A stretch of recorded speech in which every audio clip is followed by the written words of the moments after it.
देवेंद्रदादा कोटे साहेब तसेच सर्व व्यासपीठ या ठिकाणी उमेदवार कामाटीताई असतील, चौगुलीताई असतील, गुर्रमान्ना असतील, चिप्पा साहेब असतील, तसेच खजुरगीताई असतील, वडलालताई असतील, कमटम साहेब आमचे मार्गदर्शक राजमहेंद्र कमटम साहेब, तसेच चौगुले सर आमचे उपमहापौर प्रवीण डोंगरे साहेब, तसेच सर्व ज्येष्ठ या ठिकाणी अक्षय भैया अंजिकाने.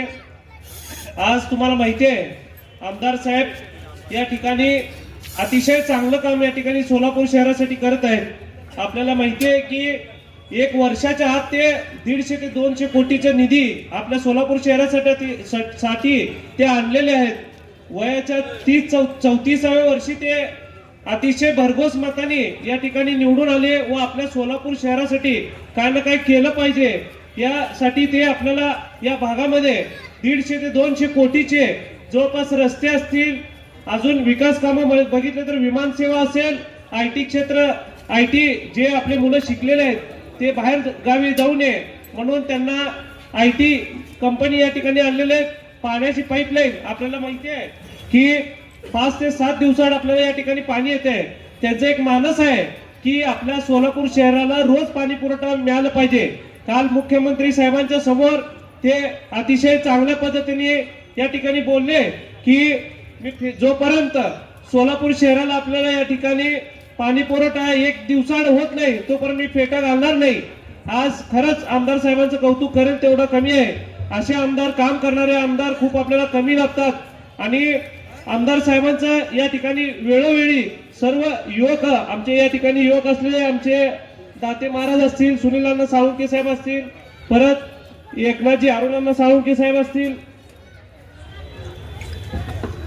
अजून शिवाजी काका अलकुंटे, अरुण साळुंके साहेब, सुनील महाराज दाते साहेब, देवरे मावशी, तसेच या व्यासपीठावर असलेले सर्व जेवढे काही ज्येष्ठ आहेत सर्व यांना एवढंच विनंती करतो की आमदार साहेबांनी या ठिकाणी आम्हाला जेवढे 8 उमेदवार आहेत, 12 असतील 13 असतील, हे काम करण्यासाठी आम्हाला या ठिकाणी निवडलेलं आहे आणि तुमच्या विश्वासाला आम्ही या ठिकाणी कधी तडा जाऊ देणार नाही.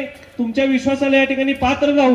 आज आमदार साहेबांच्या समोर एवढंच सांगतो की आमदार साहेब तुम्ही जे आम्हाला तिकीट दिलं या आम्ही निवडून आल्यानंतर निश्चित या ठिकाणी जेवढे नागरिक या ठिकाणी आम्हाला संधी देतील आणि आशीर्वाद देतील त्या संधीचं सोनं केल्याशिवाय आम्ही या ठिकाणी राहणार नाही. चौकाचं नाव सुद्धा साईबाबा आहे, जो सबका मालिक है, जो सगळ्यांना आशीर्वाद देतो. अशा या चौकामध्ये आपल्या भारतीय जनता पार्टीची विजयाची संकल्प सभा आहे. म्हणजे विजयाची खात्री निश्चित आहे. यासाठी सर्व उमेदवारांना उद्याच्या विजयासाठी आजच शुभेच्छा देतो. ही जनता तुमच्या पाठीशी असताना तुम्हाला फक्त तुमच्या 16 तारखेचा लीड किती आहे हे आपल्याला सगळ्यांना पाहायचं आहे. मी निश्चितच आपल्या सगळ्या नागरिकांना विनंती करेन की कालच्या विधानसभेला आपण या शहर विधानसभेमध्ये भारतीय जनता पार्टीचा आमदार होण्यासाठी सगळेजण एकत्रित आलात. कुठल्याही जातीपातीच्या राजकारणामध्ये न अडकता मोदीजींवरती विश्वास ठेवून, फडणवीस साहेबांवरती विश्वास ठेवून आपण माझा कमळ चिन्ह पाहिलात आणि मला आशीर्वाद करण्याची, काम करण्याची संधी दिलात. तुमच्या आमच्या सगळ्यांच्या अथक परिश्रमातनं भारतीय जनता पार्टीच्या सर्वसामान्य कार्यकर्त्यांच्या, सर्व नेत्यांच्या परिश्रमातनं आम्ही या शहर मध्येचा आमदार म्हणून या ठिकाणी निवडून आलो. आपलं प्रेम इतक्या मोठ्या प्रमाणात मिळालं की मी जवळपास 1,10,000चं मतदान घेतलं आणि 48,850 इतक्या ऐतिहासिक विक्रमी मताने आपण मला निवडून दिलं. यासाठी मी प्रथमतः आपल्या सगळ्यांचे आभार मानतो. तुम्ही मला आमदार करून तुमची जबाबदारी पूर्ण केली आणि पुढचा वर्षभर मी मुख्यमंत्री साहेबांकडनं या शहर मध्यच्या विकासासाठी आदरणीय पालकमंत्री जयकुमार गोरे साहेबांच्या मार्गदर्शनातनं जवळपास 147 कोटी रुपयाचे काम 1 वर्षात या ठिकाणी मंजूर करून घेतलोय. प्रत्येक प्रभागाला किमान 5 ते 10 कोटी रुपयाची निधी आपण या ठिकाणी दिली आणि ह्या सगळ्या भागामध्ये आज आपले काम खऱ्या अर्थाने प्रत्यक्ष सुरुवात होतोय. तुम्ही कुठल्याही प्रभागात गेलात जाईल तिथं रस्त्यांची कामं आपल्याला या ठिकाणी होत आहेत. विशेषतः प्रभाग क्रमांक 12च्या बाबतीत बोलायचं झालं तर हे शहरातलं सर्वात शेवटचा प्रभाग जो अनेक वर्ष इथल्या काँग्रेस पक्षाच्या पूर्वीच्या आमदारांनी प्रणिती शिंदेंनी विकासापासून वंचित ठेवला होता. त्या प्रभागाला जवळपास पहिल्या वर्षात 12 कोटी रुपयाचे निधी किमान मंजूर केले आणि अनेक कामं आज या ठिकाणी प्रत्यक्ष जागेवरती सुरू होत आहेत. हे जे विकास कामांचा अहवाल मी माझ्या वर्षपूर्तीच्या आमदारकीचा केलेला आहे, हे आपल्याला प्रत्येकाला मिळणार आहे. यामध्ये मी प्रत्येक प्रभागात प्रभाग क्रमांक 12 मध्ये काय कामं केलेत, काय कामं जागेवरती सुरू आहेत, काय कामांना मंजुरी दिलेली आहे, कुठली कामं जानेवारी महिन्यापर्यंत सुरू होणार आहेत, कुठली कामं या वर्षभरात आपण हाती घेणार आहोत, या सगळ्याचा अहवाल या ठिकाणी मी पुराव्यानिशी ठेवलेला आहे. फक्त एका प्रभागापुरतं केलं नाहीये, प्रभाग 13चा सुद्धा अशाच पद्धतीचा कार्य अहवाल आहे.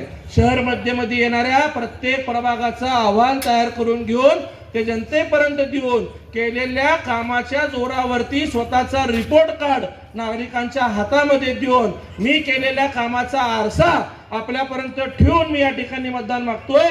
मला निश्चित खात्री आहे तुम्ही सगळेजण हे अहवाल पाहून येणाऱ्या काळात उद्याच्या 15 तारखेला या भारतीय जनता पार्टीच्या दोन्ही प्रभागातल्या 8च्या 8 उमेदवारांना या ठिकाणी मतदान करायचं आहे. आज ही सभा एका 2 प्रभागाच्या सीमेवरती होत आहे, परंतु बघा भारतीय जनता पार्टी हे विशाल महाशक्ती असलेला पक्ष आहे, म्हणून हे 102 जागा स्वतःच्या हिमतीवरती लढवतोय. म्हणून कुठल्याही प्रभागात जर तुम्ही गेलात तर तुम्हाला प्रत्येक ठिकाणी फक्त कमळ कमळ कमळ कमळच दिसणार आहे. आज ज्या काँग्रेसने या शहरावरती अनेक वर्ष नेतृत्व केलं, 5 पक्ष एकत्र येऊन महाविकास आघाडी स्थापन करतात. त्यात कम्युनिस्ट आहे, तुतारी आहे, हात आहे आणि कुठले कुठले पक्ष आहेत. सगळे मिळून सुद्धा 102 उमेदवार उभा करू शकले नाहीत. कुठेतरी 90 उमेदवार त्यांना सुद्धा उभा मिळालेले नाहीयेत.